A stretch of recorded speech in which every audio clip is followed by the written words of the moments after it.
Zonta's involvement with the Pearson College began in the late 1970s.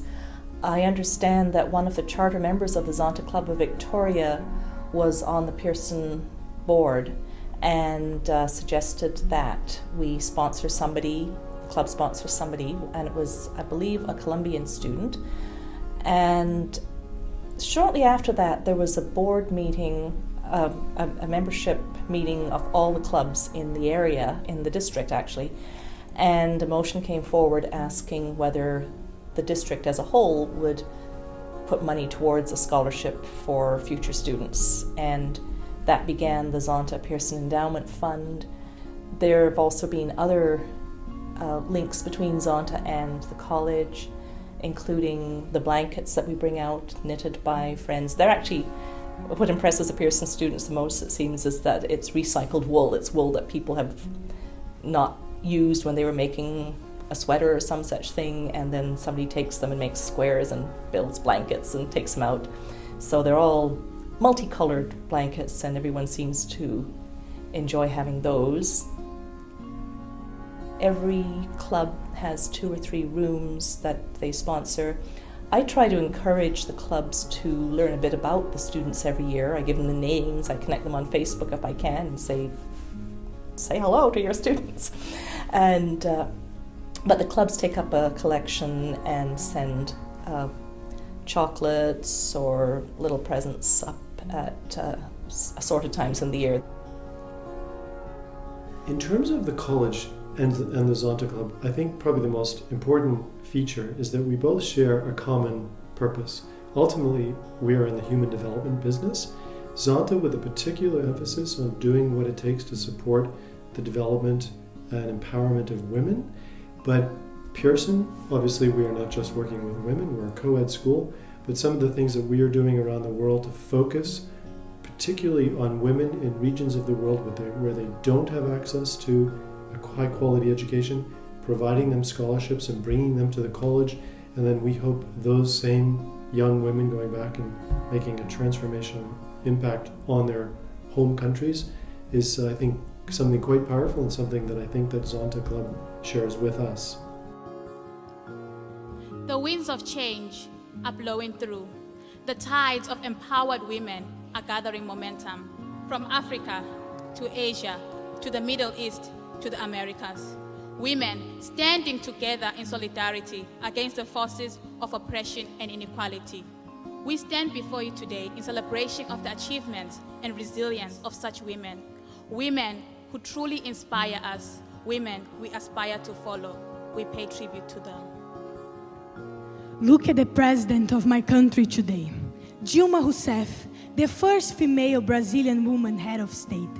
Her strength, willpower, and concern has encouraged me as a young woman to focus in my education and to build on which she has built on, which is looking after the welfare of all Brazilian people. Akiko Yosano, a Japanese poet, author, feminist, and social reformer of the early 20th century, urged women to live independently. Her 90 poems, which expressed love, passions, and problems of women, still echo today. And I, also called Akiko, find powers in her poems. And don't forget the mother who raised me in Bhutan and mothers all over the world without degrees in philosophy or history, but who mastered at teaching the values of love, kindness, respect, and humility, the values that I live by, the values that made me who I am today. In Yemen, women make up half of the population, but yet many of them find themselves in abusive situations. Young girls are forced to an arranged marriage by their parents. They don't have a voice, but we have voice for them. Educate a woman, you educate a whole world. That is why I'm passionate about education of all girls in India. Many Indians do not value their educated daughter in the family. Instead, they would prefer to be married off as soon as possible. But I stand against this. We'll show the change an educated daughter can bring to the world. I am a young African woman. my gender would have rendered me powerless in the eyes of the male-dominated society of yesteryears, but no more. Strong and courageous African women have indeed risen, Langwangari Matai, women who have paved the road in showing us all that whatever a man can do, a woman can do it as well. But we are not discouraged by our challenges. We stand together, united as one. One heart, One mind. One spirit. One soul, One body. One voice.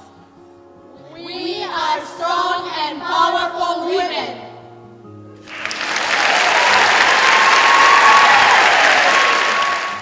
I have some personal involvement with Pearson College, particularly since about 4 years ago I was asked if I could host some students over winter break. Basically, when the college closes for their winter break or a couple of other weeks in the year or at the end of the year, the college looks for hosts to let the students stay there for a period of time, a day, 2. In the case of winter break, it can be 3 weeks, especially for the students who can't get away and go back to their home countries for the winter or Christmas break. The Zonta members, particularly the local members, really do what it takes to make our students feel at home when they are at Pearson. I can give you a personal example. My son was a student at Pearson several years ago, and one of the things he received, in addition to the occasional goodies basket and certain times of the year at the college, he received a handmade, I think it's called an Afghan blanket. And one of his absolute treasures in life today and through his university years was his Zonta blanket, which is what he called it. And so that's the kind of very warm and personal way that Zonta touches our students. So we're delighted to have this partnership, and it's a very important one. And they in fact, not only every year are they supporting us with various gifts and connections and warmly opening their homes, but increasingly they're creating an endowment for the college that eventually will be supporting Zonta student scholarship annually in perpetuity. So very, very exciting.